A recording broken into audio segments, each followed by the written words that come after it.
Hello, this is Greg Prado, author of the books Take It Off, Kiss Truly Unmasked, as well as the Eric Carr story, amongst many others. You're listening to the Shout It Out Loudcast with Tom and Zeus. Rock and roll! What's up there, Kiss Army? He's Tom, I'm Zeus, and this is Shout It Out Loudcast. We are up to episode 56. This one's called Kiss Alive 3. Tommy, how the hell are you? What is up, everybody? It's just me and Zeus tonight. No special guest on this one. It's just us. So deal with it. Yes. And to set the mood, I lit a candle over here, and it's called Flynn Basement Scent. Oh, pew. It's got to smell like just rancid friggin' basement ass. Oh, God. What is a basement ass? Ooh, you got basement ass. If you don't know what it is, then you've never smelt it before. You've never lived with us. You don't know? Now you know. Yeah, it's because there was a thing in the Stonehill police log when we were in Flynn basement as a group. God. And it said that there was a foul odor reported coming out of Flynn basement. and it was a weekend of like, you know, it was like, I think that's when Filbo kicked over that big, huge plastic container of like all beer bottles and beer cans and puke and whatever else was it. So he kicked it over and it went all down the stairs. It's like dip, beer, rotted beer. Yeah, it was like our homemade like outhouse. And it just ruined the whole building because outside of us, there was like two floors of like females living above us.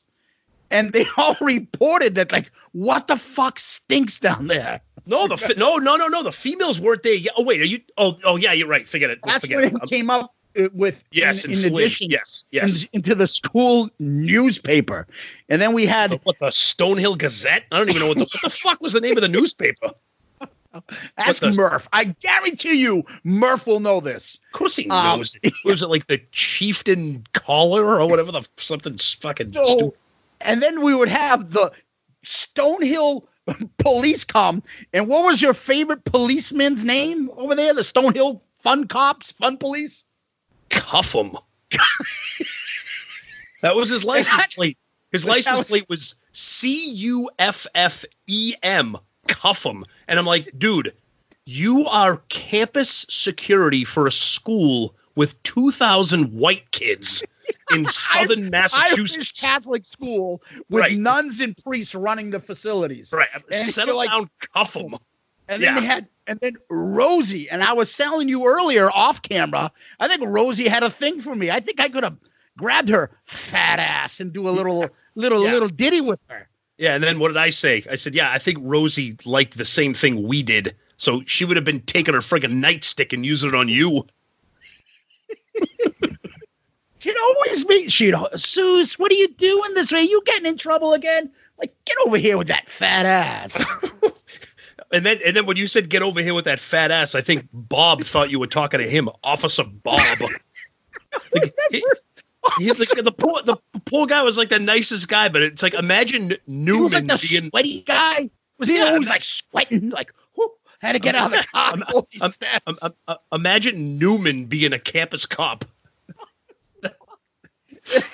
But Rosie was awesome. She fucking loved me. Get away with shit with that woman. So Murph, I know you're listening. Your homework is to find out what the name of the Stonehill newspaper is. Jimmy has that clip. He has it because he's texted it to us. Oh, God. Right? And it has the clip, and we should post it. Foul stench reported in Flynn basement. Well, speaking of things that you've kept, don't you actually still have the letter that Stonehill sent you, like kicking you off campus or something? Which time? We had 4 spring weekends. Spring weekend is the weekend concert, right? Yeah. On campus and all that. Yeah. 4 years I got kicked off campus for getting in trouble. Yep. 4 years in a row I was banned. 4 years in a row I snuck on campus and went. So you missed John Cafferty and the Beaver Brown Band when they performed? No, but I did get to see, who was that? De La Soul. De La and, Soul. The Mighty Mighty Bosstones, I think, were the ones. Who else? That was good. They were Who good. else? There was some other, like...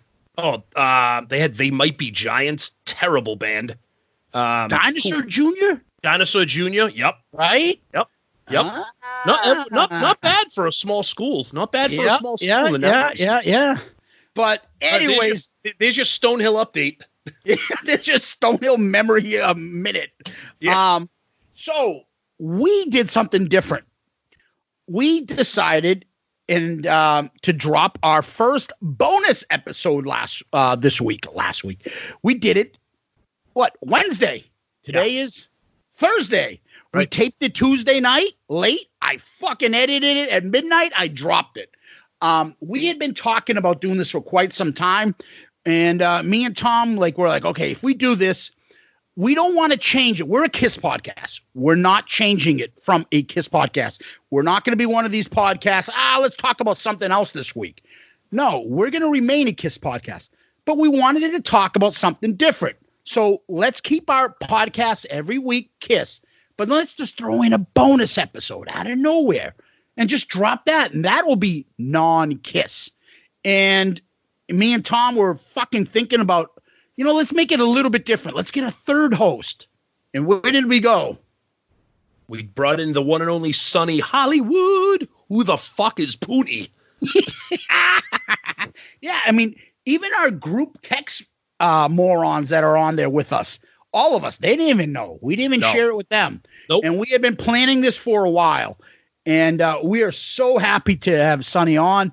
I think he adds a different element between us. We're all very, very different. If you heard the episode, you'll see why. Yep. And that was a ton of fun. We dropped Guns N' Roses' Appetite for Destruction album review. I'll be honest with you. Crazy numbers. Our numbers are still flying high today. We got a lot of listeners, and a lot of feedback, and which is the stuff that we want. Conversation about music, mostly KISS, but we got a lot of feedback on this episode, and it was a lot of fun doing it. We're going to be doing these once a month, random subjects, and dropping it once a month. And when we do, we'll have Mr. Sonny on. Yeah, and it scratches that itch that we all have because we love, hard rock, classic hard rock, and we love KISS, obviously. But those bonus episodes allow us to talk about things, because we're not like some of the other, we're not grown up rock like Steven and Sonny. We're not Harder Than Hell like our friend Steve, where they talk about everything. But every once in a while, we want to jump in and talk about the other things that we're into. So we love that people were excited about it. The feedback was great and people enjoyed the episode. So that's great. And like Zeus said, they'll drop just randomly. They could be album reviews. They could be discussions on who knows what. But we're excited for those. Yeah. Who's got a hotter ass, like Lita Ford or Paul Stanley? Exactly. Yeah. It's perfect. That'll be a good one. Yep. I agree. That'll be one. One thing that we forgot to do, and that is we wanted to give our sincere thank you. And that is to Tony from Restrained. We said to him, hey, we want to do a bonus thing, but we want to do a little bit of separate intro. Can you give us something that KISS-like riff?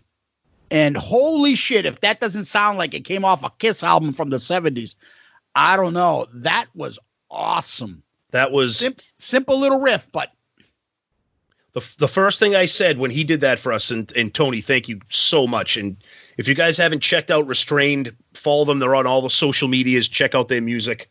But when he dropped that clip for us, literally the very first thing I said to myself, and then I said to Zeus and Tom, I'm like, this sounds like a 70s like rock and roll over like riff, like that could have been used on a song. And you guys heard it. Zeus put together a clever little intro to that bonus episode, and we dropped Tony's riff, and that was awesome. Yeah. So thank you so much, Tony. We really appreciate Restrained. Please give those guys a listen. Well worth it. You will not be disappointed. I promise you.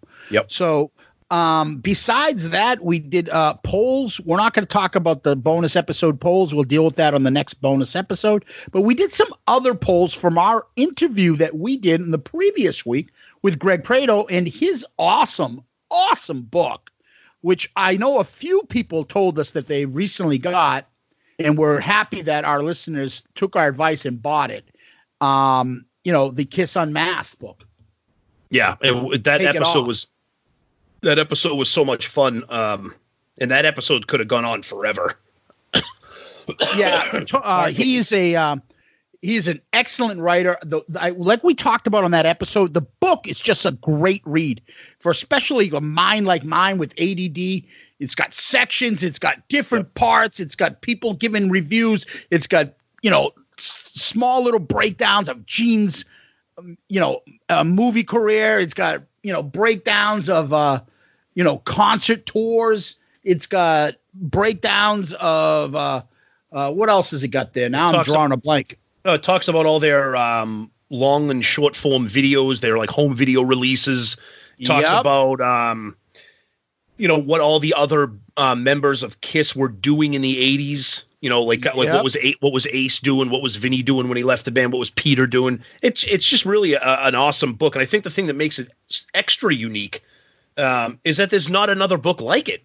There's no other book that just tears apart the non-makeup era album by album. We thank Greg for coming on because it was a lot of fun talking to him about that. Yeah. And it goes right into this subject, right? Yeah, exactly. Perfect timing. Yeah. So we did a couple polls, episode related polls on that. We talked about favorite members from that era. And once again, Eric Carr just getting the love that he deserves. Now, I love Eric Carr. Bruce is my guy. And I was a little bit surprised that Eric Carr slaughtered him on Facebook in the poll. He crushed him. And then on Twitter, this was a pleasant surprise. The lovely Carrie Stevens commented on the poll in regards to the episode.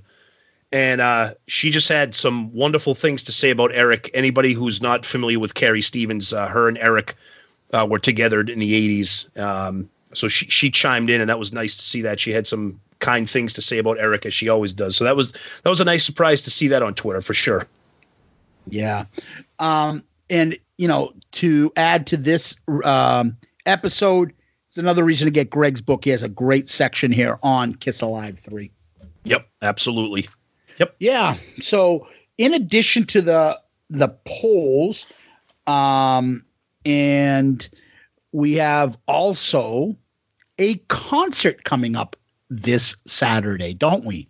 That's right. Yeah. So this episode is dropping on Saturday, and that night we will be there for the opening of the U.S. leg of the tour, Manchester, New Hampshire, February 1st.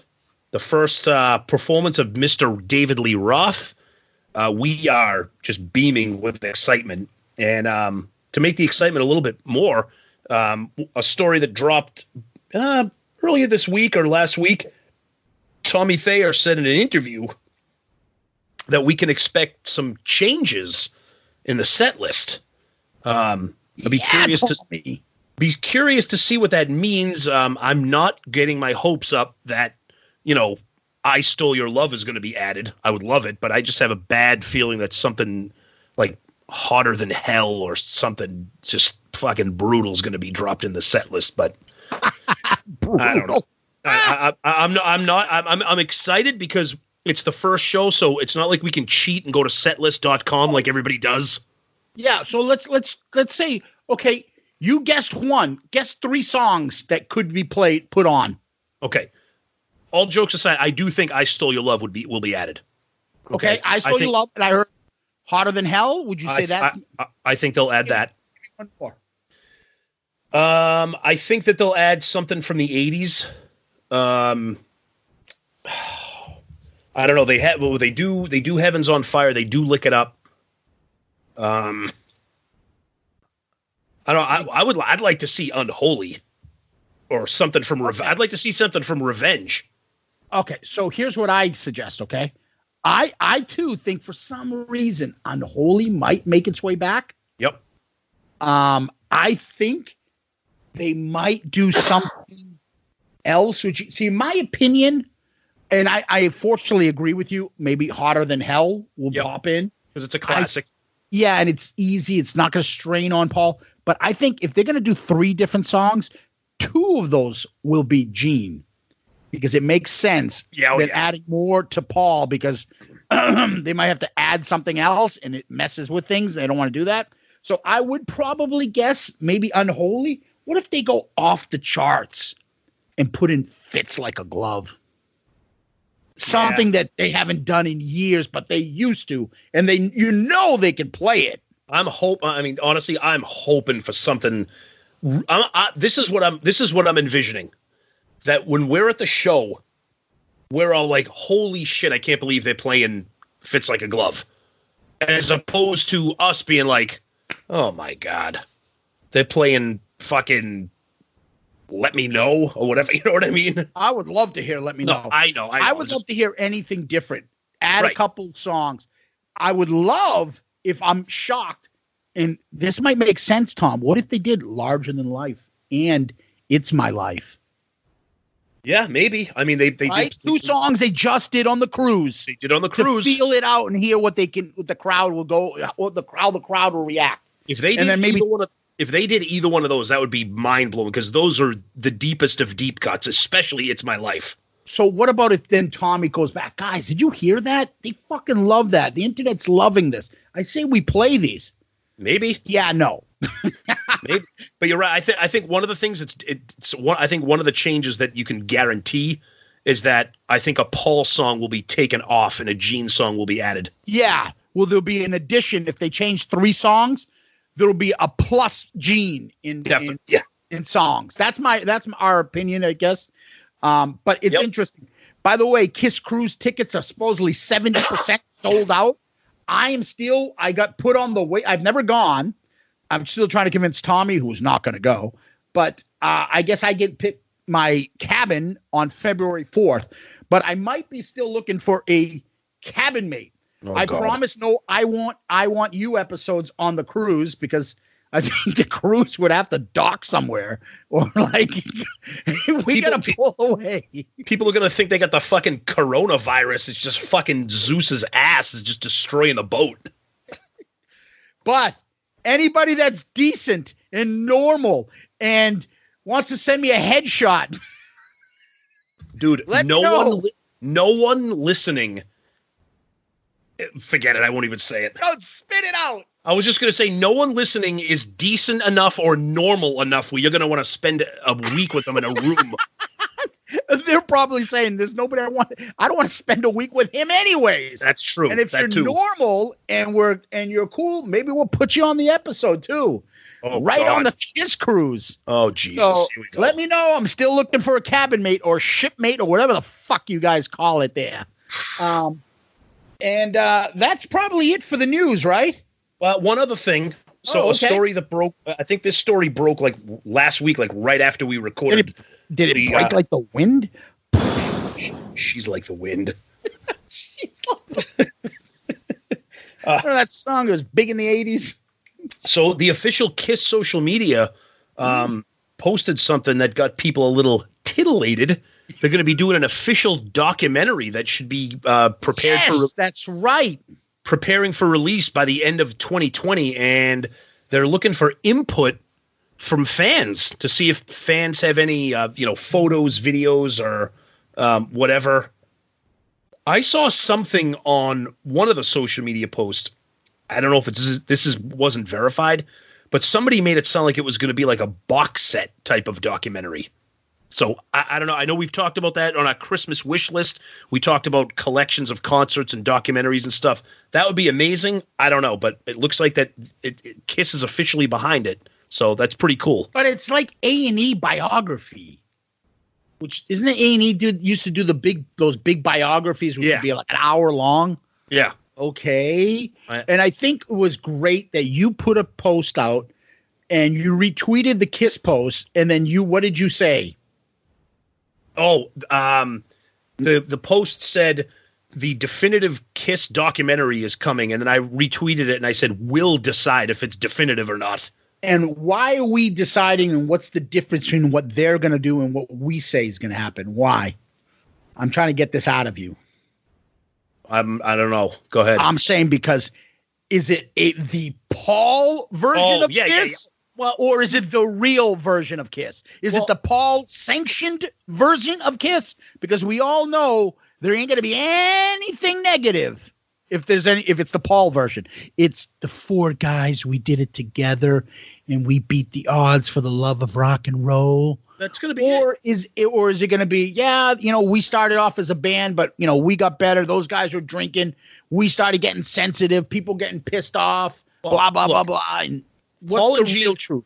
I know it's 2020, but Paul and Gene in the past, specifically Extreme Close-Up, they have talked about the breakup of Ace and Peter and why. So, and don't forget, Paul and Gene never miss an opportunity to shit on those guys or throw a little pitchfork into them. So I don't think they're going to spend a lot of time, but there's going to be a lot of all for one and one for all bullshit. But they'll talk about Ace and Peter and Vinny and et cetera, et cetera. They will.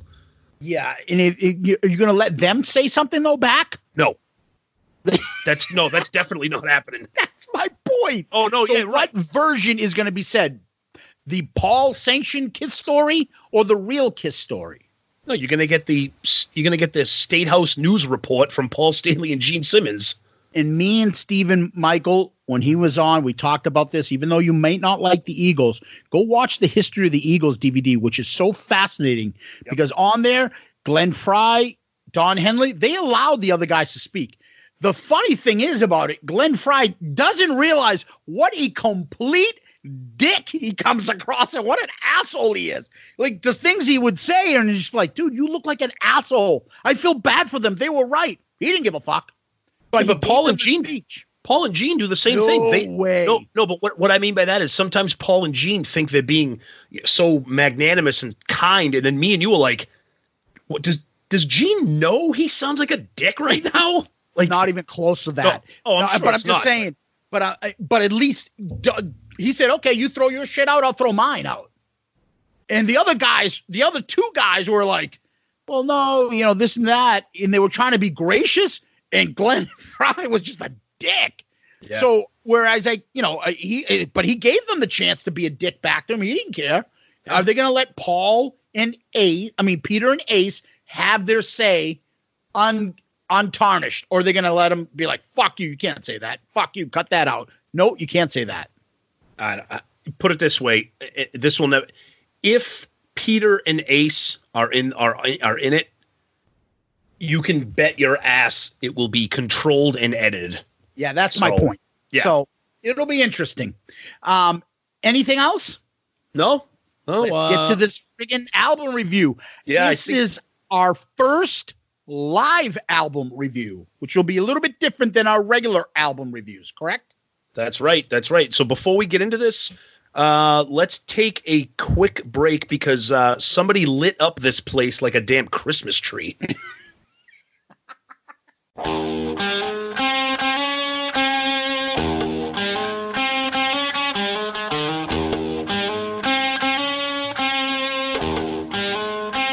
The concert was so packed, Tom, I couldn't move, so I just grabbed the piss cup.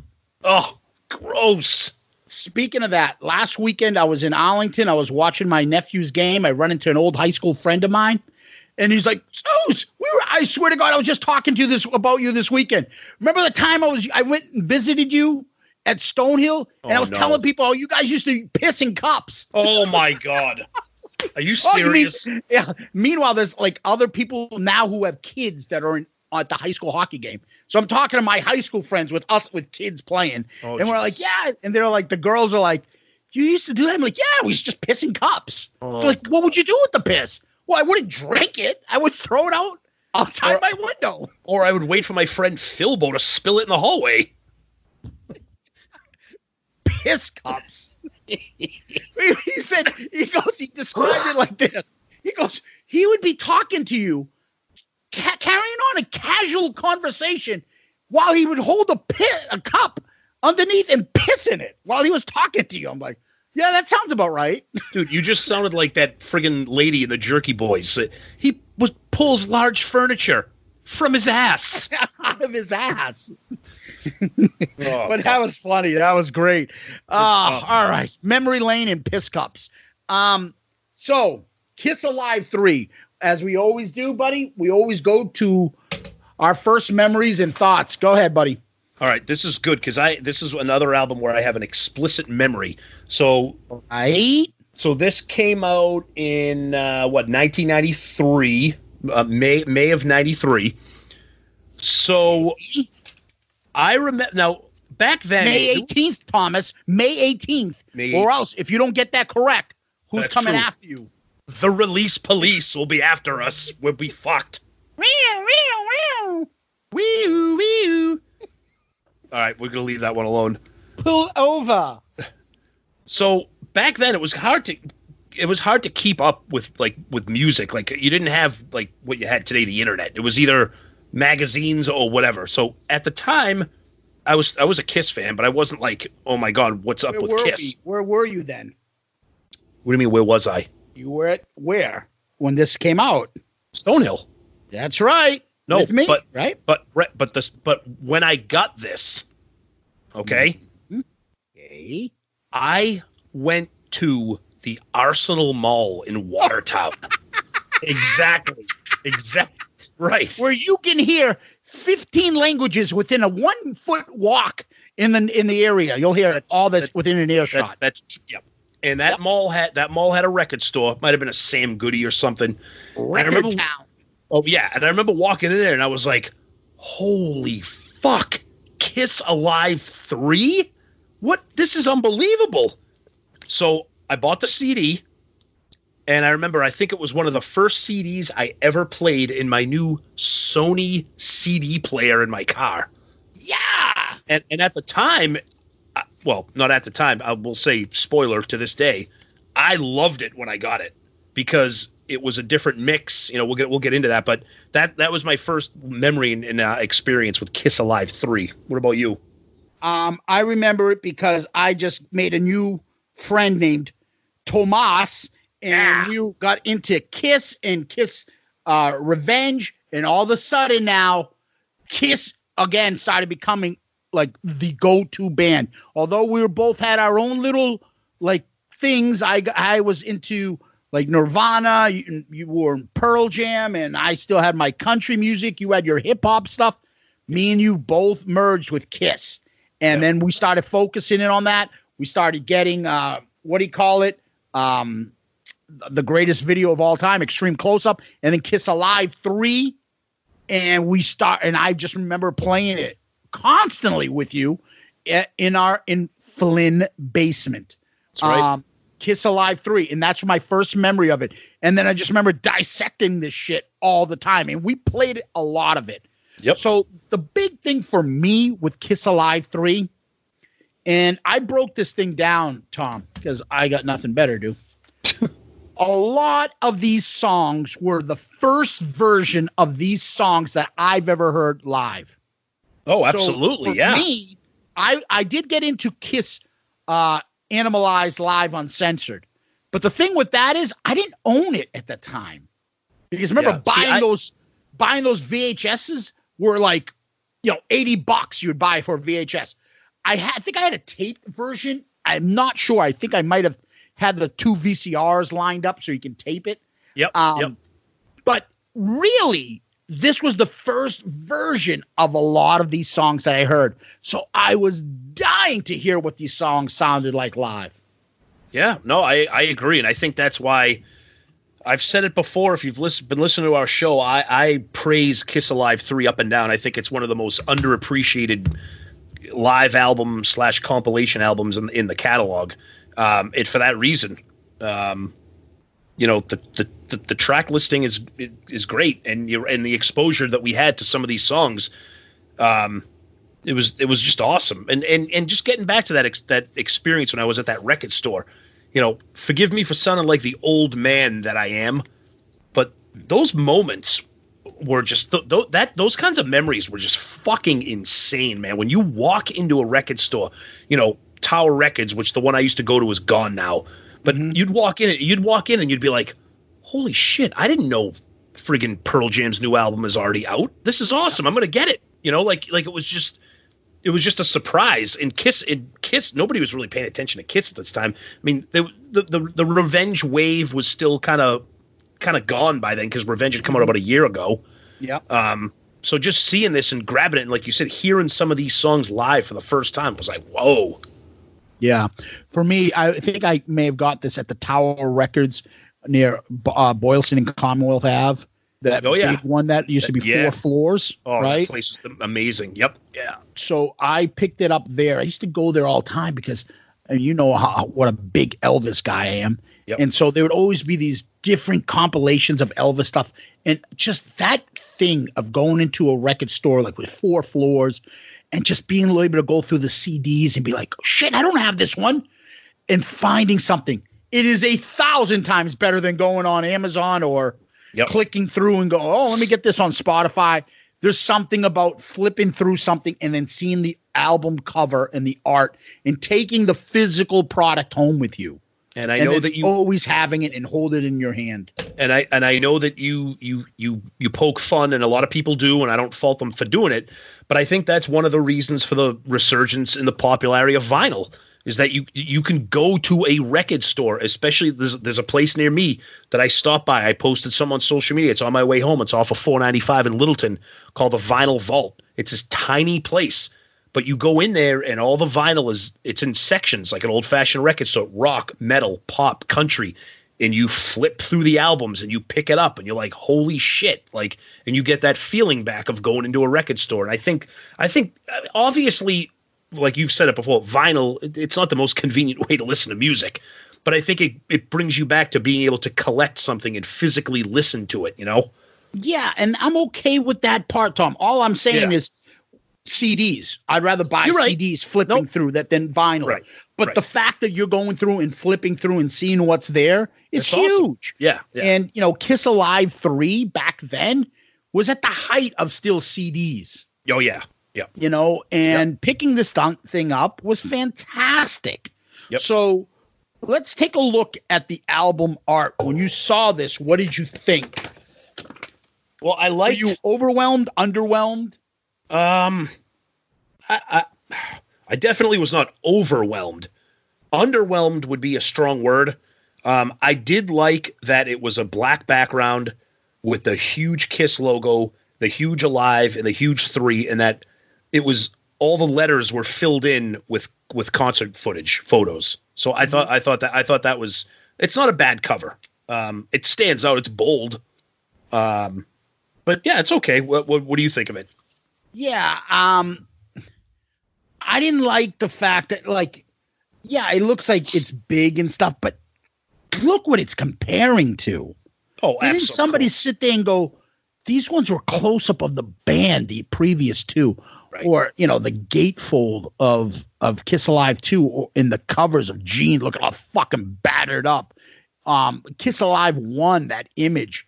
This is, You know what they should have done? So if you flip over the little CD booklet, okay, that picture of the band, Gene with his fist in the air, the Statue of Liberty in the background, okay? Yep. If you flip back to the front cover, that picture is in the K and the I of Kiss. Yeah, okay? I know. That should have been the entire cover, I think. Okay? Yeah. That group photo, because then above it, if you look at that picture, it's all lights. So you could have put the word Kiss there. That should have been, you're right. They should have blow that up or something. Yep. Yeah. So it's not bad. It's not bad, but yeah, it's okay. Then you have the kind of trying to emulate Kiss Alive with the, yes. When we're dead and gone, how are we remembered? Only by what we leave behind. If talk is cheap, action is worth its weight in gold and platinum. Alive 1, 2, and now Alive 3 will be our testament, our monument to us, to you, in the invincibility of rock and roll. Gene, Paul, Bruce, and Eric. Okay, so there's an homage to the first Kiss Alive. And then you look in that group photo and you're wondering, why the fuck is Eric Singer a member of Alice in Chains? It almost, if you like, it looks like Jerry Cantrell. I mean, like, yeah. And he's got like short shorts, hairy legs, and his arm between his leg almost looks like his schlong is hanging out of those fucking. Yeah, it just looks stupid. Yeah. And then Paul with his potted hair on the side. And his raised eyebrow, like he's confused that somebody's taking his picture. He's like, huh? And Gene with that. I think this is the fat Gene phase, right? I don't know. I think he looks pretty good there. I don't know. I think he looks all right. I like it. But then you get this. The only one who looks normal is Bruce. Yeah, Bruce is like, what am I doing here right now? But then you open it up, so you got the cool little booklet. Yeah, before you go inside, before you go too far. Yeah, go ahead. Are you talking about this part? Yes. Okay, go ahead. Yeah. So you open up the booklet and you got some pretty cool pictures of the band. I think you got a absolutely kick-ass picture of non-makeup Gene. So he's breathing fire and he has like this huge cross in his hand. That's fucking awesome. Nice action photo of Bruce, Paul, and Eric. And then in the background, you got some classic pictures of just throughout the entire career of Kiss. Some makeup pictures. It looks like maybe some concert posters. Some of those posters, I picked up the originals, way back in about 92, 93. But I think actually they called me to put them in this booklet. But yeah, Wow. And then you want to get into it. You forgot to go. And then you want to get into it when we flip it open. Yeah. So the pictures, by the way, these pictures of the band, Gene breathing fire is pretty cool, right? Yeah. Love Bruce it. in the guitar photo is pretty cool. Eric is there in the drums. Paul is got, I don't know what he's got there going on, like a little vest and a tank top that goes down to his nipples. What the fuck is that look? It just God bless you, Paul, but Jesus. All right, open it up, and what do you got? What do you got there? Opening it up, so you open it up, and then on the before we get into the cool thing here, on the right side, you got all the credits, and then down the middle, you got some old, looks like tour book covers or tour promos. You get Dynasty, Love Gun. What do we got? Like a Japanese tour. It looks like Crazy Nights, and then Creatures of the Night, Hot in the Shade, Revenge, all that stuff. Then you get the credits. Now, I don't know if you picked up on this little mistake that they made. Where's that, buddy? So you get the track listing 1 through 16, and then underneath that, in very, very small lettering, they tell you what album each song is from. Yeah. So, it says, Heaven's on Fire is from Animalized. Lick It Up is from Lick It Up. Forever is Hot in the Shade. I Was Made for Loving You is from Dress to Kill. Oops. Yeah, the version I have of this CD is corrected. Oh, no shit. Okay. Yeah, so mine does say that Watching You's from Hotter Than Hell, and it does say that I Was Made for Loving You's from Dynasty. Oh, okay. So, yeah, mine's fucked up because... but that's the way it is. It is fucked up. Yeah, because mine says Deuce and Watching You are from Kiss, and I Was Made for Loving You is Dressed to Kill. Yeah. So, but you want to talk about the really interesting thing on this gatefold opening? Yeah, the breakdown of the family Kiss tree. Yeah. Real interesting stuff, except that they never corrected this when Eric Singer is in Black Sabbath. I don't think he's in Black Sabbath with Tommy Iommi. Oh, yeah, you're right. That's right. Yep. But that was quite interesting. Yeah, it kind of breaks down it's pretty cool. It starts all the way back from when Paul Stanley was in Uncle Joe, and Uncle it breaks. Freddie? Uncle Freddie died. It's pretty cool. I mean, if you're listening to us, you have this. But if you haven't looked at it in a while, if you haven't picked it up, take a look at it. It's pretty interesting. You're talking 27 years later. It's pretty cool to go back and look at this family tree and see And again, you go and look at who the fuck Eric Singer played with. The fucking guy was with Black Sabbath, Gary Moore, Badlands, Alice Cooper. I mean, God, the guy's just what a resume he had before he joined the band. Absolutely.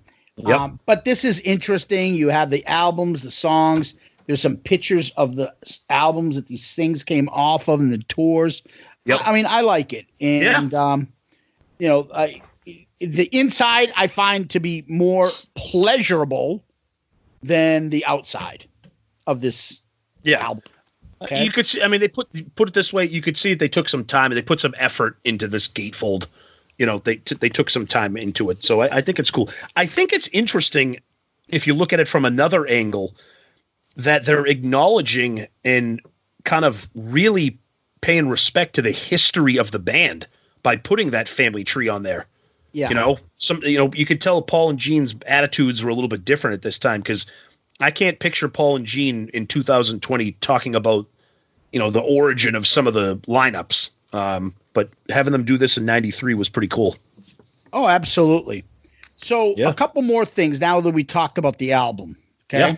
So the album released May 18th, 93. It was recorded from November 27th through November 29th, 1992. Why it took so long to come out in 93, who knows? Recorded in Cleveland, Detroit, and Indianapolis. They did release I Love It Loud. It hit number 22 in the U.S. mainstream rock charts. It went gold. It peaked at number 9. Obviously produced by Kiss and who else? Eddie Kramer. They brought him back. Yep. And Kiss and Eddie Kramer. And the one other thing I want to add to this, they had Derek Sherinian as the keyboardist, a fellow Grecian / Armenian mobster. And if he's Armenian, how come he's not born in the capital of Armenia, Watertown, Mass? What, you mean the Arsenal Mall? Yeah, Watertown, Mass, the capital of Armenia. Yep. He was in Dream Theater, Yngwie Malmsteen, Alice Cooper, and he talks about that his guitar, his keyboard style is like a guitar type of sound, which makes sense because you don't really hear keyboards in this track, but you hear more guitar. So he's probably adding some of that to it. Yep. So he's on there as credited as a keyboard. And we talked about him. I think we brought him up very briefly last week because Greg Prato talks about Derek Sherinian in his Take It Off book with his contributions that he did for Kiss. Now, the one other thing I'm going to add when I do on this review, I should have probably talked to you about it before we go live and just air it on the air. But go ahead. The Japanese, European, and South American version of this has Take It Off. Guess what other version has Take It Off? The Kiss Alive box set. And guess what other version has Take It Off? What? The version that I have ordered online that you make fun of, the US vinyl. That's right, baby. It has Take It Off. What? Now, here's the question, and we said this before. Why the fuck is the US version always the worst in these compilations? Right? Just why? Like the greatest Kiss was. How about the Japanese version of the Kiss Unplugged, which got to use? Why don't we have that? Yep. All those other unreleased stuff. Why the fuck do they always cut us short? How much do we love Take It Off? Why would you leave that off? Why would you leave that off the US CD, but then put it on the US vinyl? I think I have more comments ready for that part when we go break down these songs than anything else. Oh, yeah. So, that's the only other section I wanted to bring up. So, now that we got that out of the way, you ready to break down these songs? Let's do it. Okay. Track number 1 is Creatures of the Night. Okay, go ahead, buddy. Your thoughts. Well, what's the first thing you notice when you put on this CD? That they say, all right. Oh, wait a minute. They don't? They do not do that. Why? I honestly, I remember to this day when I first bought Kiss Alive 3, I put it on and I hear the crowd and I'm like, the fuck? They just went right into Creatures of the Night. No, you wanted the best, you got the best. What? I'm like, just kind of talk about not acknowledging your history. And then at the same time, they put a fucking family tree inside the liner notes to tell us about their history. So, look, I'll get this right off the bat here. The the thing that makes this album to me sound fucking awesome is Eric Singer's drums throughout the entire album. I love the way they sound, the way they were recorded. And Creatures of the Night, it's not an all-time favorite song for me. I like it. I had it on my top 10 openers, so I like it. Mm-hmm. I think it sounds fucking phenomenal on this album. So I do, that's one of my notes here. Obviously they start off without, You Wanted the Best. I have a big point that I say, the drums, the fireworks as they start off. Yep. And if you hear the drums, it's almost like it's a drum machine. It is insane, the drums on that, right? Yep. Holy Christ. Yep. And then what I like is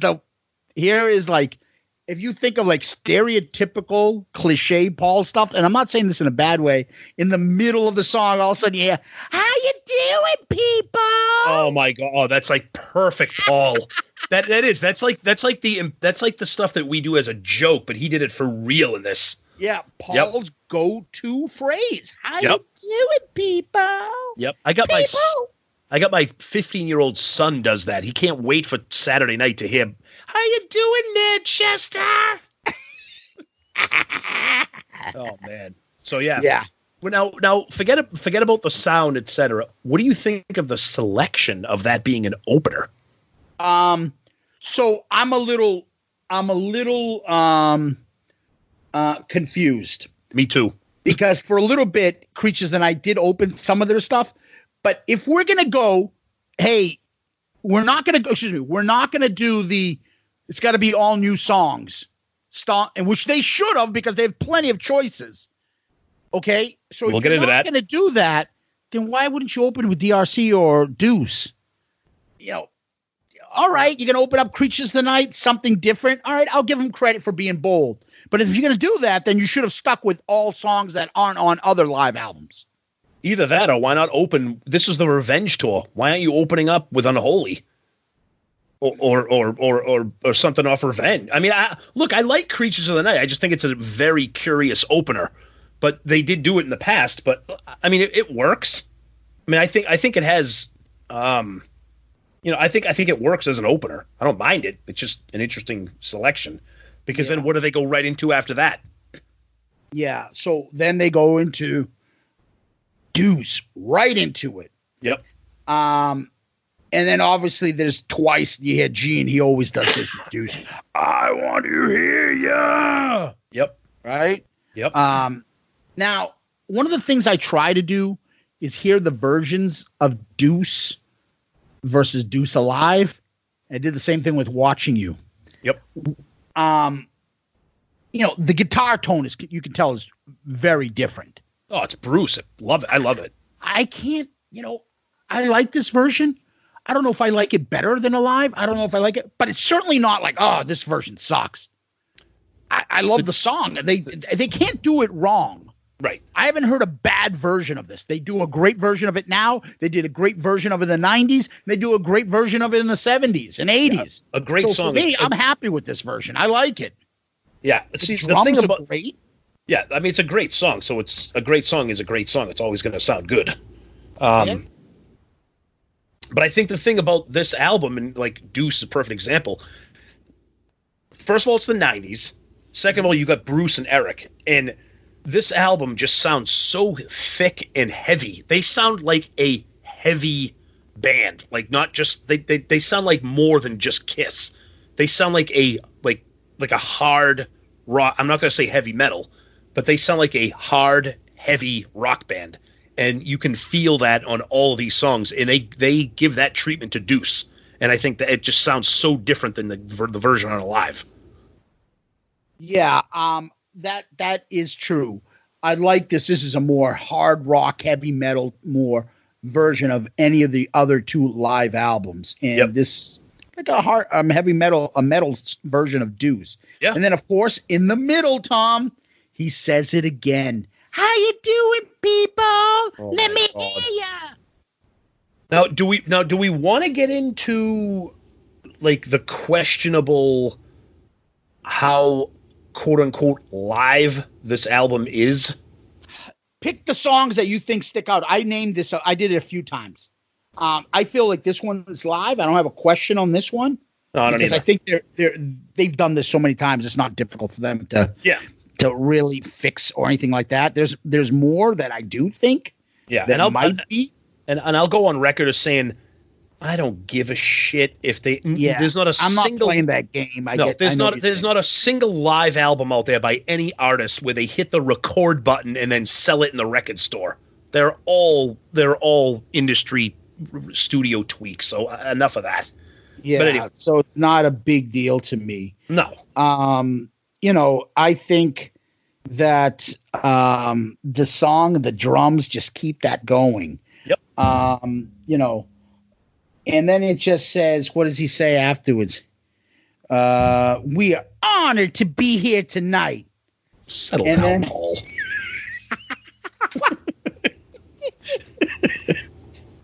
Man, it's time for the good, the bad, and the ugly. And then what is that? What are you talking about, Paul? Yeah, I don't understand the context of it. I don't either. They go, and then I just wanna what? So, for everybody out there listening, you could tell I still got this goddamn cough. It won't go away. Bronchitis is a hell of a drug. But no, I love the song. I love the addition to it in the set list. And again, it's heavy on revenge because it's a revenge tour. But I think, I'll say this now. I think Paul sounds unbelievable on this album. I mean, I know people rave about his like late 80s vocal prowess, but I think he sounds fucking phenomenal in this album. I'm with you on that. Yeah. I think that he does a great version, and but the best part is that the stage banter is still there. Yeah. So in the middle of this, there's a magic word, and that word is oops. Oh yeah, he goes oops. Yeah, and I like typical 80s, just the drum, and then Paul starts saying, Yep. and then the crowd starts doing the F in the middle of the chorus in the breakdown. And I couldn't believe they did the Bob Ezrin breakdown in version. I thought they would skip that in a live version. Yeah, I agree. That doesn't translate well live. Yeah. So this would be a great song for them to throw on the end of the road tour. Oh, I agree with you. I mean, with that, the I just want to fuck, getting the crowd into that. Oh, absolutely. Absolutely. And then it just goes right into love that. I love that. So my favorite non-makeup song, one of my all-time favorite Gene songs, but I love how it just goes right into that bass and then it just kicks in. And I'll say it again, fucking Bruce just killing that riff. It just sounds so damn good. It's just awesome. Yeah, I think that is fantastic. And supposedly the song is extremely difficult to play live and do the bass. Yes. Yeah, we talked about that. Yeah, we talked about that, I think, on Kiss Confidential. Yeah. Yep. And the guitar sounds awesome on this version. Oh, yeah. Yep. Oh, I was so looking forward to when I got this CD, what Unholy would sound like live. And then they go into, here's a song, you probably know this one, by the beginning. Song's got a beginning there where you go, oh yeah. I know that one. Oh, God. Goes like this. And then Paul hits that beginning little vocal thing he does perfectly. Yep. Exactly. And now I don't think that sounds live. He's still doing it. It's not exactly like it's not like taken from the studio version, but he hits it like almost the same. Yeah. His voice is spectacular on this song, on the whole album, but he sounds great on this. Yeah. So this is I'll say right now, I don't know what it is. This is one song I'm just not a huge fan of the live version of it. Even when they do it on the end of the road. I think we talked about that. I'm like, I don't know. Yeah. So there's something, and I don't know. I want to save this towards the end where we break this down as a whole. Okay. I'm going to skip the part that I want to talk about. All right. So I mean, it's Heaven's on Fire. look at yourself in 93, having not ever heard Heaven's on Fire live. Right. So then they go into Watching You, which is one of my favorite songs. That riff is unmistakable. But, I played today back to back, and I'm not a musician, so I don't have any musicians here. Back to back, I had them one on top of the other. Watching You live, a live 1, Watching You a live 3. It's got a fuller sound. I can't explain it. Like more, like you said, like modern metal, more of a song. Great version either way. But there's also that almost like, remember one of my favorite Guns N' Roses, if not the favorite Guns N' Roses song, is that song Locomotive? Yeah. Where that Slash does that guitar. Where it's he's like doing yeah, it's almost like the real, and you could there's a lot of that on Watching You. Yep, Bruce does that. You do not hear that on a live 1. Yep. Listen for it, guys, when you hear Watching You from Kiss Alive 3.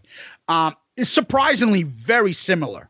This version of this song, I'll save it for the end, but unbelievable version of the song. Eric's drums on this, the way he is just, I don't know. I know maybe some people will not be crazy about the sound of it, but I think it's just, so good in this. Yeah, I think I'm with you on it, buddy. I think it's a great version. Yep. Is it better than the other one? I don't know, but it's not worse. Like, you know what I mean? I think they're just both. It's different. Yeah, it's different. Yeah, it's different. Yep. Then it goes right into Domino. Yeah, it's I mean, I love the song. I don't know how good it is. I don't know how good it is live. But again, it's a revenge tour, so I don't fault them for putting on there. It was a hit, quote unquote hit for them. So it was good. I mean, I like I'm never going to complain about hearing Domino. I wish they added. I'll say it again. I wish they added to the End of the Road. I'd like to hear this. Again, you're back at the, okay, they're doing this after the revenge tour, so you'll never heard this song before live, and we never hear it again. So it's interesting, right? And we like it because, we didn't have it before. Yep. So Domino, and then there's the part where Gene, you don't pick it up so much in the studio version where Gene goes, do it. Oh, right? yeah. Right before the solo. Yep. Anyways, and you know what else I found funny is, the part where just that bitch bends over. I forget my name. I can't believe he did that with a straight face, and not realize how ridiculous that sounds. I know. You know why I'm saying that? Because I've got a million versions of Elvis singing a million things live. The famous song, "Are You Lonesome?" Yeah. Right? When it comes to the live version, all those live versions, he laughs. He can't even do it. It's so, I wonder if you're lonesome tonight. Because he knows the world is a stage. It sounds, it's so stupid. Yeah. Like he just can't even do it. So he always makes jokes and he'll be like laughing at it. It's just so, gee, I couldn't believe he would say it. I thought he would like just skip that part or make it a joke. But he's all serious about it. I forget my name. Gene thinks his lyrics are like poetry at this time. Plus, don't forget the song it's brand new off of the Revenge album. So it's not like he wrote the song like 20 years ago and now he's performing it live. Yeah, it's just so. Yeah, I think you might be right where he's like trying to act like he's a badass saying those words. Yeah. Right? Yep. And not now going, I can't believe I wrote those lyrics. Yep. Where now he laughs at, put your log in my fireplace. Back then he was like, what's wrong with that? Yeah, settle down. What's wrong with that? So after Domino, they go right into something that we both have been waiting kind of to hear, and it's different. Yeah. I Was Made for Loving You. You ought to know this one. Now, I love the studio version. I don't care. You call it disco, whatever you want to call it. I love it. But this version, turning this song into like a rock version, fucking awesome. I love it. Right? I love it. Yeah, I think it's a great version. I put the same thing, Tom, as you did. More rock. Yeah. Yeah, they give the song some balls. I mean, it sounds great. It really sounds great. Not the same thing. No, it's not the same song, but it's they play this on the End of the Road. It sounds great. I mean, I love the live unproduced version when they play this live. It's great. But to hear it for the first to hear it for the first time on a live 3, you're like, holy shit, listen to this. Yep. So then that goes right into I Still Love You. Now, that's the hard part about this is I like this song. I like this version. Paul is ripping it up again. Yep. The drums are awesome on this. But the problem with this, not when this came out, because I think you're like, wow, that's an awesome song. He does a great version. Unplug kind of hurts what this is now. But if we heard it as we heard it then, we were like, holy shit, this is awesome. Yep. A slow ballad I didn't really think that much of. This is an awesome version of this. But the unplugged version of it just makes it difficult. But he hits those notes. Paul is ripping this song up. No, it's my only. If I can only make a complaint about it, it's that it's 6 minutes long. That's long. That's long. That's long for a live ballad. I mean, I get it. The song is naturally long. But yeah, it sounds great. And I mean, I know they wanted to throw a ballad on there, but we'll get into song selection. They had a ballad. They didn't need this one.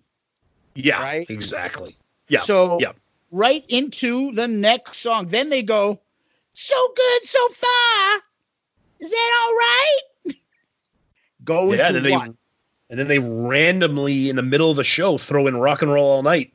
This song is about what we believe in. I know it's what you believe in. It ain't bullshit. Oh my God, Paul swore. Oh my God. Oh my God. When you say rock and roll all night, party every day. I mean, you just sounded like Beavis right there. Yeah. What can you say? I mean, it sounds great. I will say I think this may be one of the rare versions where I like it, but I actually prefer the live version on a live one. Yeah. Again, you know what I have down here for my notes? Decent version of the song. Yep. Nothing special, not bad.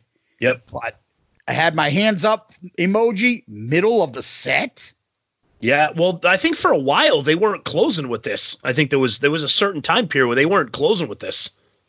If you go look at Animalize Uncensored, they closed with it.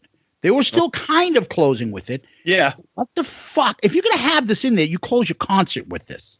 Yeah, you don't put it if you're going to put it on a CD, you close the CD with it. What the fuck you doing putting it in the middle of the CD? Well, I'll never understand that. I mean, nowadays you can't even imagine Kiss ending a concert with any other song. But people throw rocks at you. Yeah. Oh yeah. But back in '93, I don't think it was a big deal. Yeah. So right after Rock and Roll All Night, they go right into the Paul part. Paul starts singing before the music hits. Don't want to wait, and then boom, it comes in. So for me, I love this. I love this version. I love the song. I'm interested to hear what you guys say, but there's a couple observations I made about this Lick It Up version. Go ahead. Oh, okay. So I'm on record as saying I'm not a huge fan of the studio version of this song. I think it's just boring. I think this version, I think it kicks ass. I think they give it. I'll say it again. They thicken up the song a little bit, give it a little bit of balls, and I think the live aspect of it gives it something that the studio version just doesn't have. And I actually found myself enjoying the live version of it. Yeah. So the one thing that I picked up on is if you notice this, there's no Paul breakdown on this part. Okay. They get into that a little bit later on. You know that the Lick It Up, and you hear it live now, or last few live albums they do, there's always the breakdown in the middle where Paul, all of a sudden they start playing Won't Get Fooled Again. Oh, yeah. Right? Yeah. Yep. It's not on this yet. They haven't started to do They didn't start doing that yet. yet. I'll get to that a little bit later. You know what I'm talking about? I want you. I hate that. Need you. They do that now. Yep. Yeah. and its beginning starts like Won't Get Fooled Again. Then the drums go nuts. Yep. It's not in Lick It Up at this point. They're Good. not live. Good. That's hilarious. Then they go into, what does he say? Every time I do this song, place lights up like a damn Christmas tree. Settle down, Paul. How long did he practice that? Oh, God. So the one thing that sticks out for me, this is the first time I said that's not live. Yeah, I agree. I said this is the most studio version song it sounds like to me. Yeah. Everything's perfect in it. The vocals, everything's perfect. It sounds like they did this in the studio. His voice even sounds a little different when he does that opening line. It sounds like it's not live. Yeah. It sounds every time we do it, I've got a feel. Right. It doesn't mix. Yeah, the transition. Right? Yeah. And then Paul's voice is super high in this one. Yep. And then what I noticed I thought was funny, at the end of this song, Paul adds in a, oh, yeah. Like, I think it's just purposely there to disguise that it's live, that it's not live. Yep. Yeah, probably. You know, and I was like, that doesn't sound like that's live. Yep. All right. Then, I have a lot of notes on this. Go ahead. So, the Kiss Alive 3 non-US versions and the Kiss Alive box set, which I have, they go into Take It Off. Now, indulge me, okay? Let me go. Go ahead. Now, here's the moment of truth. Guys, how many guys here like to look at naked women? Dude, someone is projecting a little too much there. Dude, that is a line spoken by a man who may not like naked women. Yeah. It's spoken like a man that's like trying to be cool to 13-year-old kids. Yeah. Hey, how many of you like naked women? Who uses the word naked women? What is it? What did you just say? It sounds like a guy that what? It sounds like a guy who may not necessarily like naked women. That's all I'm saying. Guys like to look at boobies. Exactly. How many of you people out there like to look at bums? Look at that tush. Anyways, then he goes, let me hear you. You know, Gene is sitting right there going, oh, God, let me do this, Paul. Girls, be honest with me. Be honest with me. How many girls here like to go home with somebody and get naked? What the fuck? What? Somebody's walking home, taking off their bra and letting their boobies doing like a jungle dance. Bloop, bloop, bloop, bloop, bloop, bloop, bloop, and shaking their boobs. Like, what is that? See, honey, Paul's right. I do like to go home and get naked.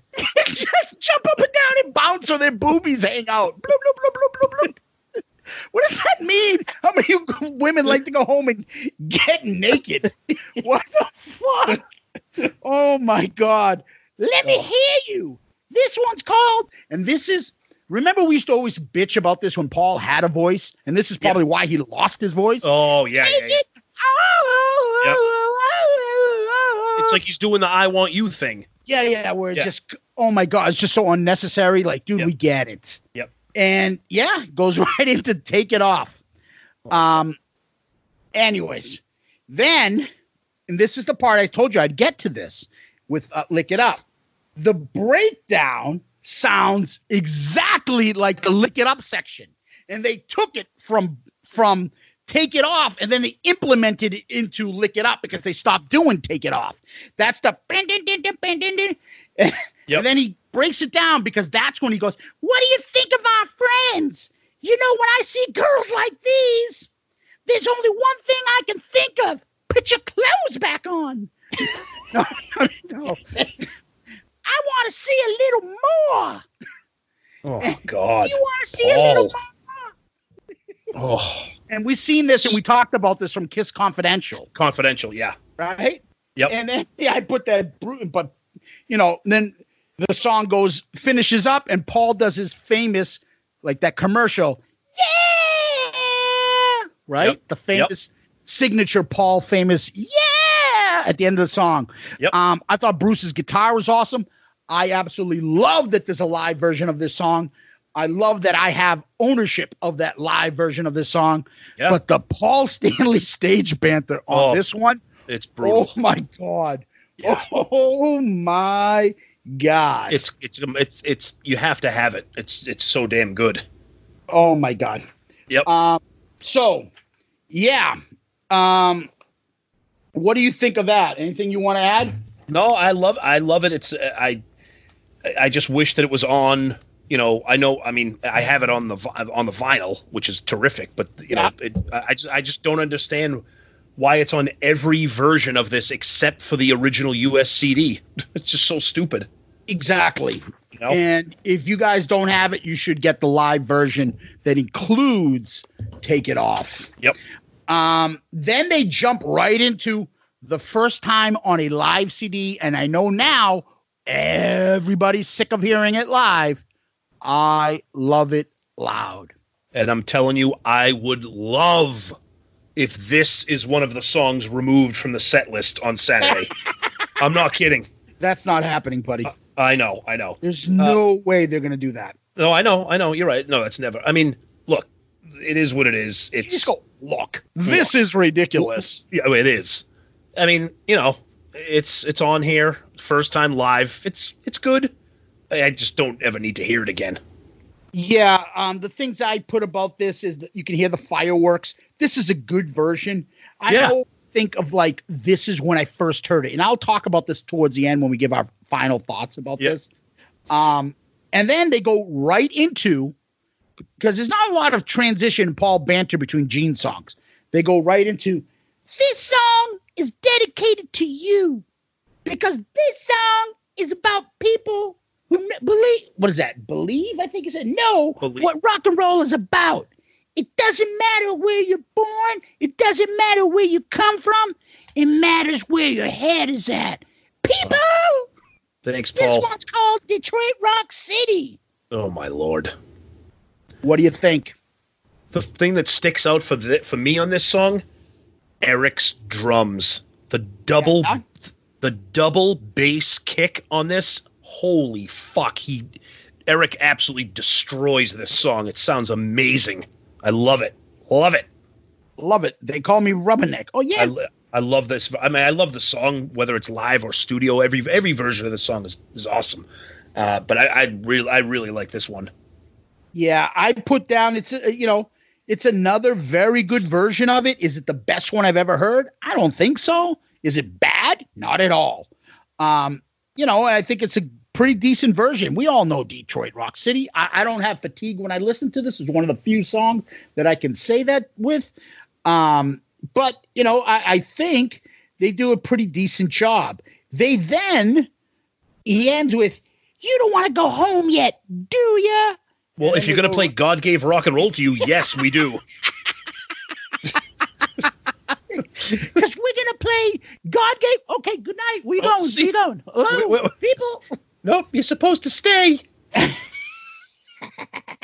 So then they play God Gave Rock and Roll to You 2. What do you think? I'll say it again. Look. This is ridiculous. I've come around on this song. It's not a bad song. It's just not a song that I want to hear them play live, and I sure as shit don't want to hear them close a concert with it. Yeah, that's what again. Like, are you fucking kidding me? This is what I'm going home with? Am I fucking rocked out of my mind to hear that? No, it gets worse. You're not going home with Just God Gave Rock and Roll to You. It gets worse. Because right after that, no. But at the end, Paul hams it up with the rock and roll. This is Paul when he was in that stage.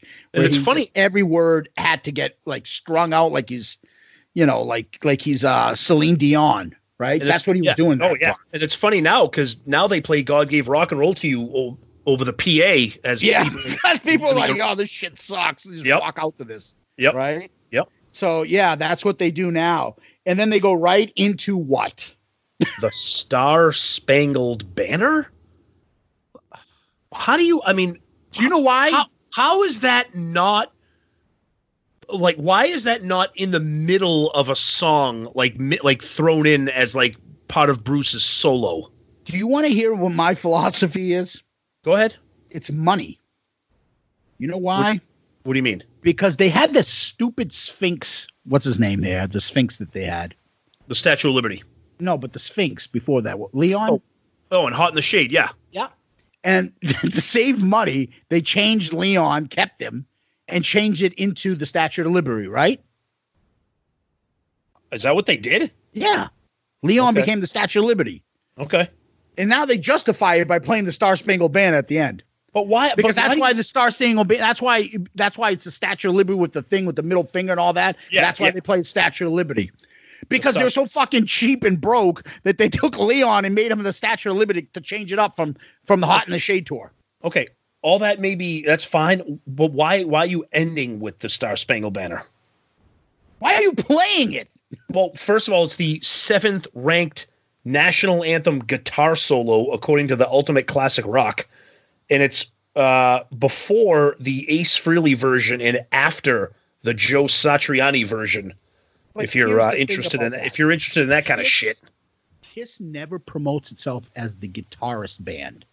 They don't want an Eddie Van Halen in the band. They don't want a George Lynch in Kiss. The guitarist is part of Kiss. The guitarist is not. You don't listen to Kiss for the guitarist. So why are they trying to do shit? Because they always downplay Bruce. Why are they giving him such a shiny moment, even though he does a great job on it? Because I think at this time, I think the musical landscape had changed. I think frontmen, not frontmen, but like lead guitarists, I think they were just taking advantage of the image of Bruce and I don't know. That's how I look at it. But I still just don't. You see what I mean by that, though? No, they don't push a guitarist, like a guitarist-centric band. So what the fuck are they doing with this? That doesn't make sense. And I'm telling you, it all stems from them being so fucking cheap and having to justify the Statue of Liberty because they changed Leon, and then they let's just do the Star Spangled Banner. Okay. I'll be honest with you. I didn't know that Leon became the Statue of Liberty, but. So I think that's how they fucking came up with that in there. And think of how stupid that sounds. Well, plus that's what you end with? No. Why do you have it in there? More importantly, it's so stupid. Well, that too, yeah. But if you're gonna have Bruce play the Star Spangled Banner, that's fine. Have him throw it in as a guitar solo in, rock and roll. Have it be a solo. Yeah, throw it in at the end of like a little interlude with like Rock and Roll All Night or something. Yeah. Yeah. And then, they ended, people, we love you. Crowd nose fades, the fireworks and all that, and they're done. Yep. What do you think? I love it. I have been on record as saying, I mean, I don't know if you want me to get into where I place this amongst. Well, we don't have anything to place it with at this point. So we're not ranking it against anything at this point. All right. So I'll save that. But save that. This is a highly ranked album for me, put it that way. Yep. What are your overall thoughts on this, though? My one complaint, and I have very few complaints on this, I wish that they had done what they did with Alive 2, where there were no repeats, all new songs. Yeah. Because you could have taken out Deuce, you could have taken out Watching You. It's pretty impossible to take out Rock and Roll Night in Detroit Rock City, but take out the fucking Star Spangled Banner and throw in something from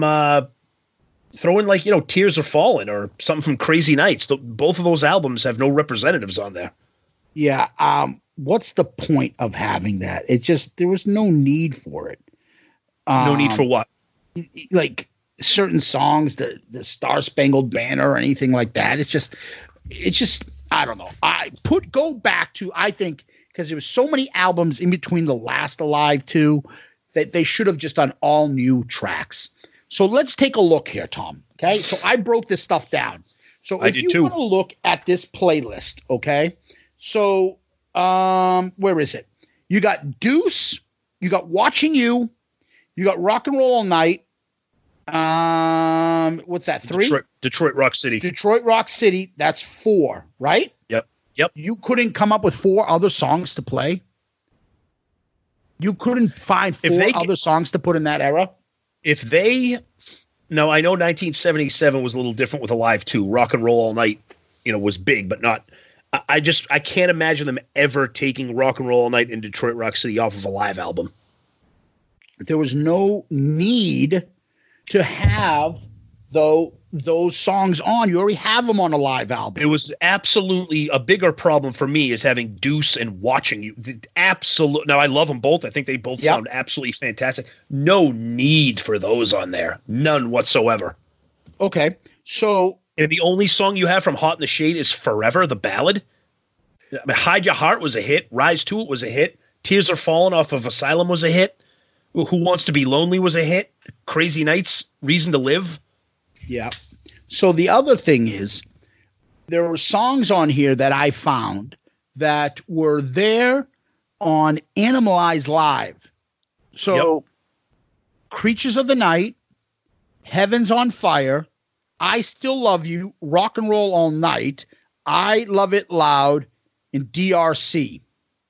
So I don't have an album of it. They should have always done Animalize Live Uncensored should have been a Live 3. Let's just say that.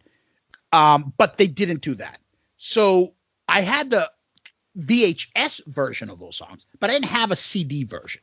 So how many songs were really songs that we didn't hear live? I Just Wanna, Unholy, Domino, Forever, God Gave Rock and Roll, Star Spangled Banner, and I said I Was Made for Loving You, right? Yep. Yeah. So really you got I Just Wanna, Unholy, Domino, and Take It Off. Right? Yep. And 4 of those are from Revenge. So you only have Forever and I Was Made for Loving You. I Was Made for Loving You was not on Animalize, which is surprising. But Forever obviously came out after Animalize. That's the only reason. There were 4 songs because they were on Revenge that ended up here. And then Star Spangled Banner is just throwaway anyways. So really, you got stuff that you haven't heard live, only a few of them. Yeah. There were so many other selections you could have put in here. And I also think, I understand Forever was a monster hit. You got to keep that on there. But why are you putting another ballad on there that many regard as a super, super deep cut? I Still Love You was not a hit. That was never a hit. Okay? Yeah. If you want to remove that, why would you? Now, this was when Gene was back as the demon.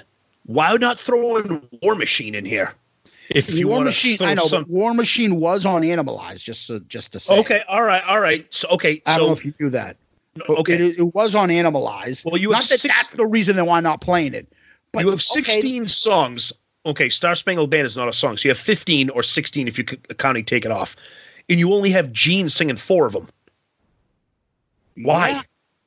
Yeah, so let's go through that list. 2 of them are from a live one. So let's go through that list, though, Tommy.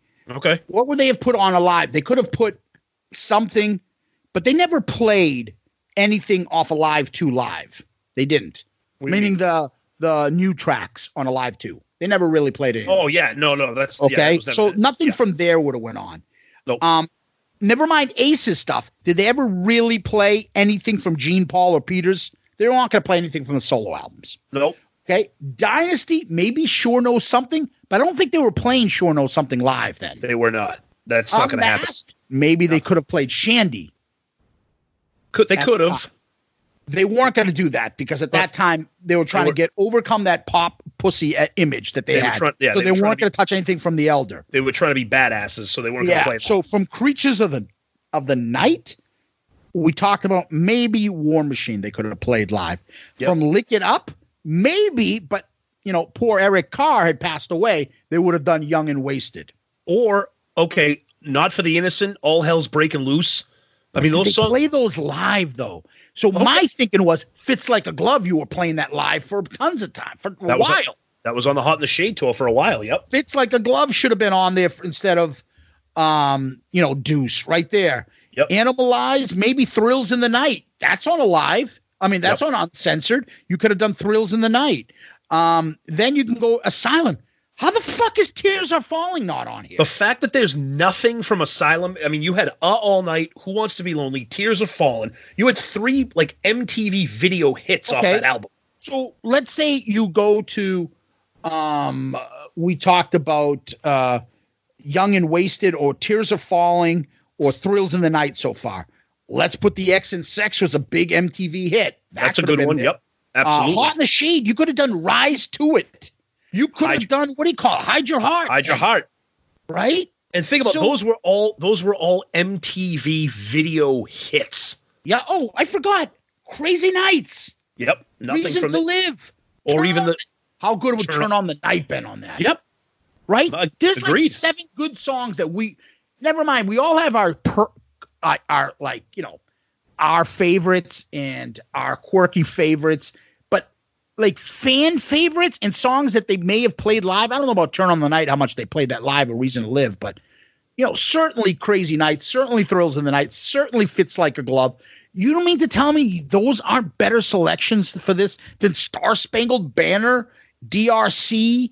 I mean, especially since you're not making this a real Kiss album, like you're doing this as some greatest hits, some new, some old, mixing it up. No need to put the songs you already had on Live 1 or Live 2. I think one of the most curious selections on this entire album is Watching You. Yeah, that doesn't fit where they're at. Well, but because first of all, it's not a hit. In 1993, people were not like, "Oh yeah, Watching You." Like it's not that wasn't like an iconic song for them. I love it, and we'll talk about that when we get into some of our favorite tracks. But that one kind of sticks out like a sore thumb. Where it's not an iconic hit. It's not on any compilation. It's not like it's on double platinum or it's never been on a greatest hits album, really. So to throw that in here, unless it's live, I believe, right? It's on a live, but I'm just saying, right? It's not on double platinum, right? No, it's not. It's not on double platinum. It's not on anything. And the other part too is the crowd noise on Watching You. That is not real. Oh, that's totally The crowd was not going nuts like that for Watching You. What did you say? The crowd seems to love it. The crowd. Yeah. So it's just, you know, it is what it is. Now, that being said, we just spent 10 minutes bitching about the set list. I love it, except for God Gave Rock and Roll to You and Star Spangled Banner. Yeah. So overall, again, I'm going to go back to my theories.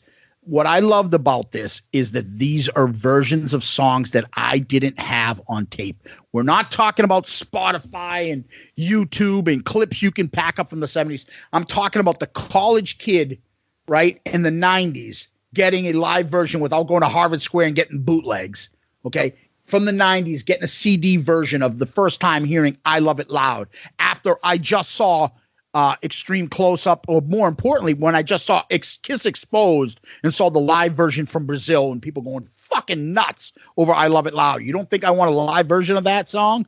Boom, I got it. Then I got this fast-paced, awesome version of Lick It Up. So there are stuff on here that I'm like, holy fuck, I loved getting. But, you know, there are some throwaways, but the thing for me that makes this one of my favorite live compilation, whatever you want to call it, is, I've said it many times before, other than the original lineup, this is my favorite lineup. So they can play anything and I'm going to love it. Yeah, I love Eric. I love Eric's drumming, and Bruce is my favorite after Ace. That probably tied in terms of Kiss lead guitarist. So anything that this group of 4 are playing, I'm gonna love the way it sounds. Yeah, and I think that's why I absolutely love Alive 3. Yeah. So you want to go through the tracks? What do you mean? Top 5? Top 5. Okay.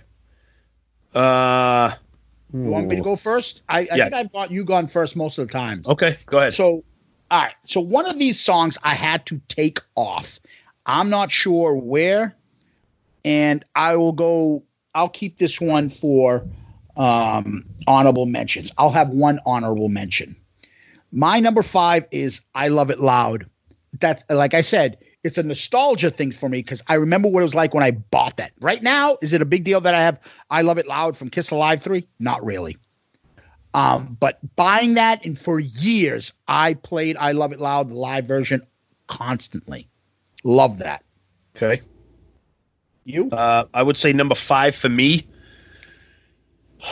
I would probably say, I know this might be a surprise. I think maybe it's the novelty of it, and I just think I think Paul's voice. I would put "I Still Love You." Okay, I think Paul fucking hit it out of the park with that. But yep. All right, my number 4. I love this song. It's of the era, and they did an awesome job of it. And they have the quirky little middle part to it. I Just Wanna. I love the whole the crowd. Fuck. I just wanna. Fuck. And I love the song. And again, if they just played I Just Wanna live now, we would lose our minds. Oh, not because it's our favorite song. Yep. It's a great song. It's got a great hook. The chorus is awesome, but it's just different. We don't hear it. So the fact that we have a live version of I Just Wanna, I love that song. Okay. I would say my number 4 for me, and I mentioned it earlier because of Eric's drumming, is Detroit Rock City. Eric just rips it on this, and I love it. I mean, the song always sounds great live. So real quick, before we continue the list, do you think there's any chance of Kiss changing what they open up with on Saturday? I hope not. Okay. How's that for an answer? Is there a chance? There's a chance, but that would be a huge difference because that's choreographed, the timing, they coming off the bombs. There's a lot of bombs and stuff going off in the beginning. I wouldn't change that. There'd be too much moving around of that. Yeah, but they've had middle part. Yeah, but they haven't played in a long time. There's plenty of time to choreograph all that shit. Yeah, but it's easier to switch another middle song than the beginning song. That's my opinion. Maybe.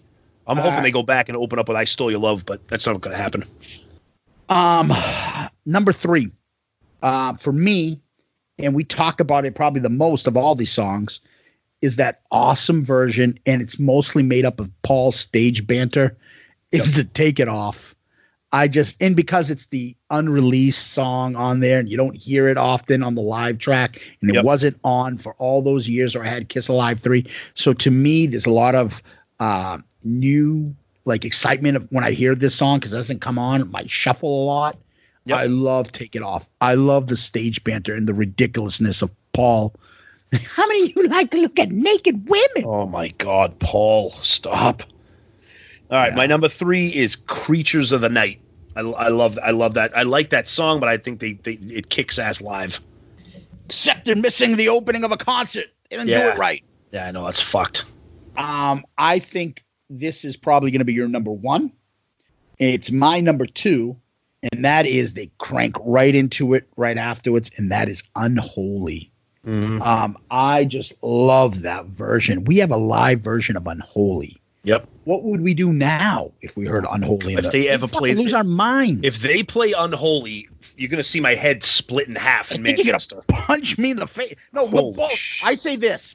Let's make a bet and hope Murph doesn't hear this. If they play Unholy, me and you need to count to 3, turn around, and both punch Murph in the face. No, that's not going to work because Murph listens to these Saturday morning early, so it's not going to work. So we're going to have to try to tell him that we're not going to do that, right? Damn. We won't do that. Wink, wink. Yeah. Or we'll turn around and kick him in the ding-ding. Yeah. Hey, kid, that boy's got talent. I love that doo-doo line. Your number 2.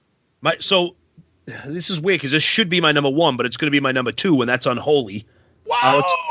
I'm going to explain what my number 1 is. It's going to be it to the man. My number 1 is going to be talking about the telephone. You know, there's going to be a telephone every damn night. You did what?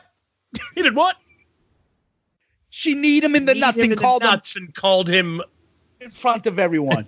You didn't hang up on her, the girl with the big, big, big titties. It broke my heart in 2. It broke more than your heart. Fast, man. Let me tell you my story, man. I was crazy over this little 8th grade insane bitch. Crazy? Insane? Crazy? And what did it for me is these great big, big titties she had. And then the guy goes, big titties. Oh, wait, excuse me. She was going to be set for life. Hold on. And then if Paul Stanley's telling that, he goes, and what did it for me was his big boobies. No, Paul, you didn't hang up on the girl with the big, big, big titties.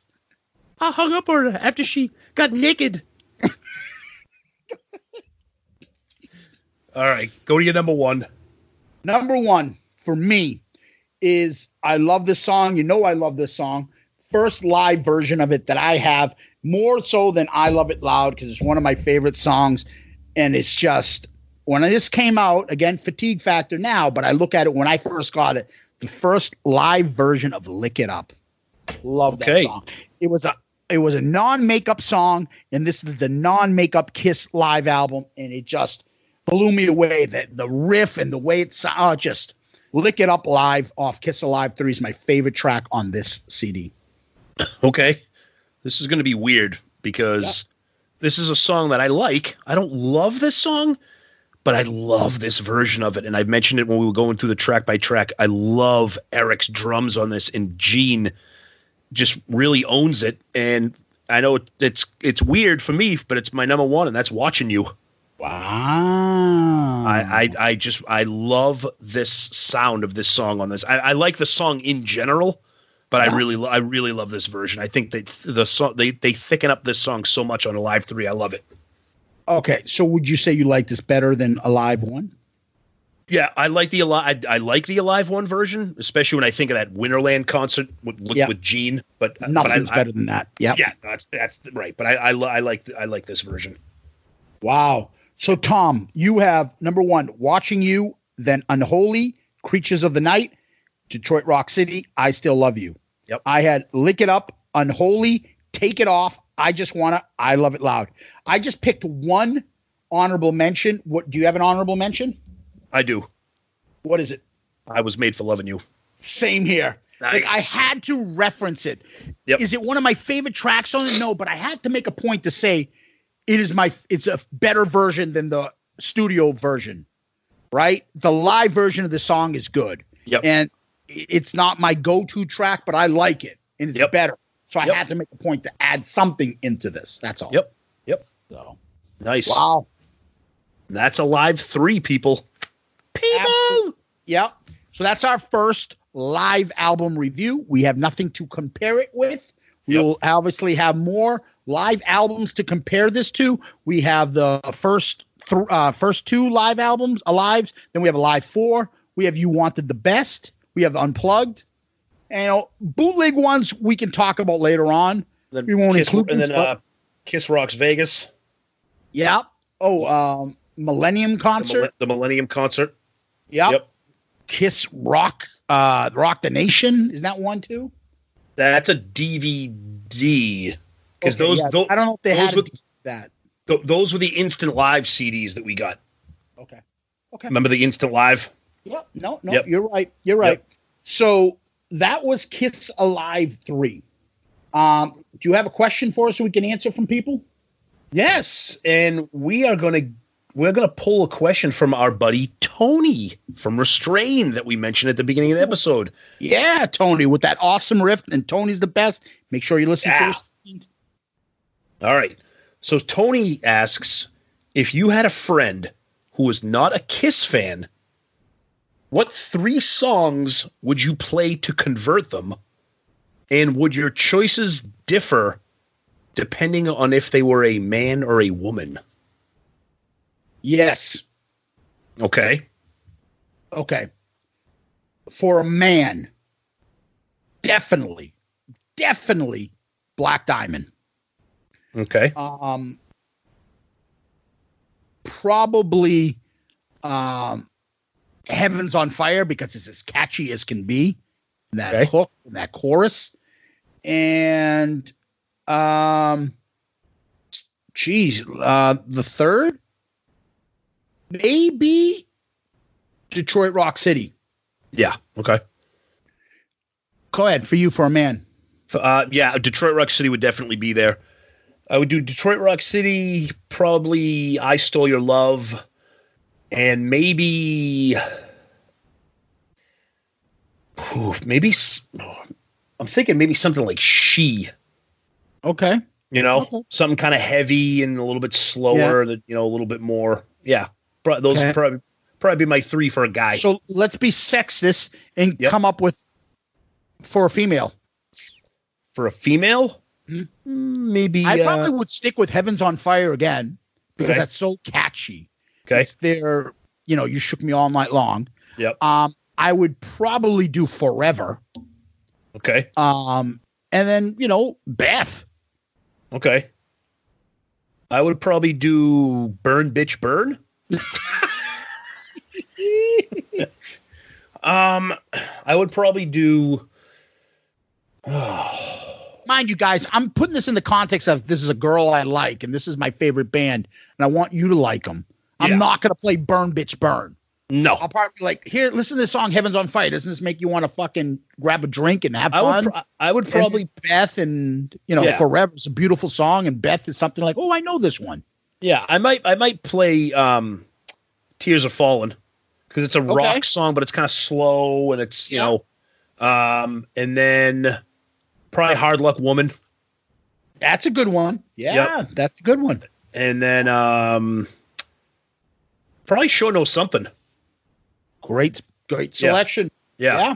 Good one. I forgot about Sure Know Something. I might have included that as well. Yep. Yeah, maybe. All right. Tony. Great question. Thank you, Tony. Thank you, Tony, for contributing as always. Good question, buddy. Thank you. Yeah. Yep. And where can people find us, buddy? We're all over the place. We're on all the social medias, Twitter, Facebook, Instagram. You can email us at shoutitoutloudcast@gmail.com, shoutitoutloudcast@gmail.com. You can find us. We're part of the wonderful Pantheon Podcast Network. You can find us on Apple Podcast, Stitcher, Spotify, YouTube, Google Play, iHeartRadio, Zeus, if I recall correctly. We're now on Pandora Podcasts. Yes, yeah. Yep. Pandora, we're now on. So we're everywhere. Yeah, we're everywhere. You can comment on them. You can give us those 5-star child reviews on a lot of those platforms like Stitcher. But the big one is Apple iTunes. That really helps us. Yep. So if you guys can get on there and give us a 5-star review, it'll mean a lot to us and we greatly appreciate it. We'll certainly read it out onto the on the next episode, and we appreciate those more than anything. You can give us a review on Podchaser, which is for podcasting, and Spotify. I think Stitcher has reviews. YouTube, we got people that comment on our YouTube clips. Yep. It's just basically the episode with our logo, but it's all the the audio of our episode. But I want to give a thanks to. I think we failed to mention this in the past, but we want to just give a big thanks to everybody on social media that likes our posts, that shares them, that retweets them. We really, really appreciate that because you're helping spread the word to some of your friends and followers, and just exposing the show to new people. And we want to give a big thanks to the people that take the time to do that. Yeah, and it's a lot of them are the usual people that we constantly talk with, and sometimes we tell you in our tweets and we give you a shout out and thanks, but we don't obviously say it enough. So thank you when you do that. We really appreciate it. Keep putting it out there. Keep commenting. As you can see, we love the engagement. And, one of these things that you guys do is what we said, shoutitoutloudcast@gmail.com, our email. Well, here's an email that I got. So Anthony Barone sent this to us in the middle of the month. Sorry it took so long. Tom and Zeus. Sorry it's taken me so long to email you guys. I've been meaning to email you guys since November, but time just flies by. You both crack me up on every episode. Back in Halloween, I saw your podcast come over my Facebook feed. I listened to a few of the podcasts and loved them. I binge listened to all of them from the start to finish from November, from number 0 to current in mid-November in about 2 weeks. I've been listening to you both ever since. I got into Kiss after the Alive album was released, and I've been a huge fan ever since. I wanted to thank you. Because of your show, I have given the post-classic lineup some serious listening time, along with continuing listening to the classic catalog. Thanks, and keep up the great shows. How do I get on the group text? Tony, Chicago suburb. First, I just want to say thank you. We love getting stuff like this. We so appreciate it. And I'm like you too. When I get into something, I binge it. We appreciate you binging and getting caught up with all the episodes. And there's nothing that I can say, Tom, personally, that I love is that something we said opened somebody up. Like the other day, somebody got Greg's book and posted it. Greg Prado's book, Take It Off, Kiss Unmasked, Truly Unmasked. And then they posted it because they heard something and we were able to show them. We hear stuff too about Kiss that we didn't know about existed all the time, thanks to social media. So the fact that Tony in the Chicago suburbs all of a sudden started listening to us, and maybe we talked about something about the non-original 4 era that he got turned on by. And he's like, you know what? I'm going to give that a try. That's it, buddy. That's just it. Open your mind. Don't just get boxed. Oh, fucking cheater Chris and fake Fraley and stupid. What was the other thing they used to call him? Fucking Kiss. What do you call him? The Kiss. Ooh, Diet Kiss. Diet Kiss and all that stupid shit. Don't fall into that, that horde mentality of, find out, judge for yourself. Kiss, I Just Wanna is not the same as Kiss, Kiss, I Stole Your Love. 2 different versions. But guess what? They're all still good. Yep. And you can like both. And you can appreciate Ace, and he can be your favorite. And you can dig Tommy Thayer and say, yeah, he does a great job. It doesn't mean you're betraying Ace by going to the Kiss concert this weekend. It just want to put that in your heads, people.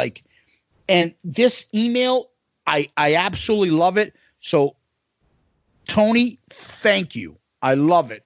Tom, please. Thank you so much. I mean, those kind words, thanking us for keeping you entertained and, like Zeus said, exposing you to some new things that maybe you forgot about or wasn't into. And just thank you for taking the time. Not everybody has a lot of time to sit down and type out a message or an email. So, we really appreciate that. And thank you for reaching out and thank you for listening. Yeah. So people, please keep contacting us, direct message, emails, text, Instagram posts, anything. We love the interaction. And don't forget, if you want some cool Shout It Out Loudcast shit, hook up with our buddy Ed over at Click Tea Shop. He has not just Shout It Out Loudcast stuff, but awesome Kiss inspired designs he's come up with. And it's not just t-shirts, it's all kinds of cool stuff, hats, coffee mugs, hoodies, all kinds of great stuff. So give Ed, we share a lot of his stuff on Facebook and Twitter. So check him out. He's great. Yeah. Ed at Click Tea Shop, KLICKTEE shop, SHOP.com. Tom, famous last words. I got a fever raging in my heart. You make me shiver and shake. Baby, don't stop. Take it to the top. Eat it like a piece of cake. When you think of the... There's only one thing you think of. Okay. When you think of Godrich, think of Hakeem. Think of Hakeem. Yeah. There's only one thing you think when you hear that. But just because you think you can do an 80s Kiss legendary song, I can do one too. Do it. Don't want to wait till you know me better. Let's just be glad for the time together. Life is such a treat, and it's time you taste it. There ain't a reason on earth to waste it. Did you know, Tommy, that it ain't a crime to be good to yourself? Now, I put some whipped cream on my cock, so lick it up. And then I can do the face that Paul makes in the Heavens on Fire when he's lit. Eat it lit. He's like, ooh. Oh, man. Thank you, Tom. Thank you, Kiss Army. We'll see you next time. Thanks, everybody. Thanks, Zeus, buddy, as always. We'll see you, people. Peace out, Girl Scout.